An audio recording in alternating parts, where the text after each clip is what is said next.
ताज्या घडामोडी पाहण्यासाठी सी 24 तास या यूट्यूब चॅनलला लाईक करा, शेअर करा, सबस्क्राईब करा आणि बेल आयकॉनवरती क्लिक करायला विसरू नका।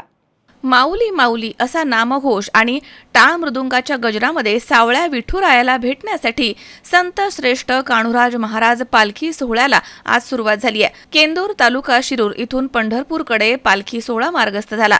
हातामध्ये भगव्या पताका घेऊन आषाढी वारीसाठी निघालेल्या वारकऱ्यांनी केलेल्या टाळ मृदुंगाचा गजर आणि ज्ञानोबा तुकारामाच्या नामघोषामध्ये केंदूर नगरी दुमदुमून गेली।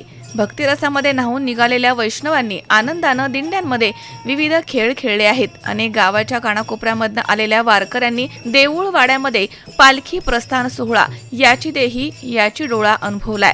रीतिरिवाजानुसार पालखी प्रस्थान सोहळ्याचे पारंपरिक कार्यक्रम झाले। दुपारी संत कान्होराज महाराज मंदिरामध्ये पालखी सोहळ्याचे प्रमुख पाठक परिवाराच्या हस्ते महापूजा झाली आहे। भजनी मंडपामध्ये दुपारी 3 वाजता संत कान्होराज महाराज यांच्या पादुका देऊळवाड्यामध्ये पालखीमध्ये आणल्या आणि दुपारी 2 वाजता पालखी प्रस्थान सोहळ्यास सुरुवात झाली। देऊळवाड्यामधील भजनी मंडपामध्ये संत श्रेष्ठ कान्होराज माऊलींच्या पादुकांची आरती झाली। कोरेगाव भीमा येथील श्री हरिभक्तपरायण श्रीनिवास कराडेकर काका यांनी पौरोहित्य केलं। तर यावेळी पावळ, केंदूर आणि पंचक्रोशीमधील अनेक महाराज मंडळी, वारकरी, टाळकरी, भाविक, महिला वारकरी या ठिकाणी उपस्थित होते। तर देऊळवाड्यामध्ये फुलांनी सजवलेल्या पालखीमध्ये पादुका ठेवण्यात आल्या। मंदिर प्रदक्षिणा सुरू होताच ज्ञानोबा तुकारामाचा नामघोष आणि विठू नामाचा गजर झाला। वारकरी फुगड्या घालू लागले, देहभान विसरून नाचू लागले। मानाच्या दिंड्या आणि मानाचे अश्व यावेळी सज्ज होते।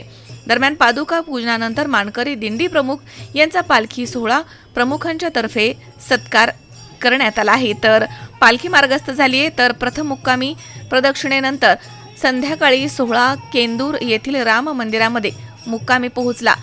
प्रस्थान सोहळ्याच्या निमित्तानं मंदिरामध्ये फुलांची आकर्षक सजावट करण्यात आली होती। तसेच संध्याकाळी कीर्तन आणि महाप्रसादाचा कार्यक्रम झाला आणि पुढे उद्या पालखी पंढरपूरच्या दिशेनं मार्गस्थ होत आहे। सुनील पिंगळे, सी 24 तास, शिक्रापूर।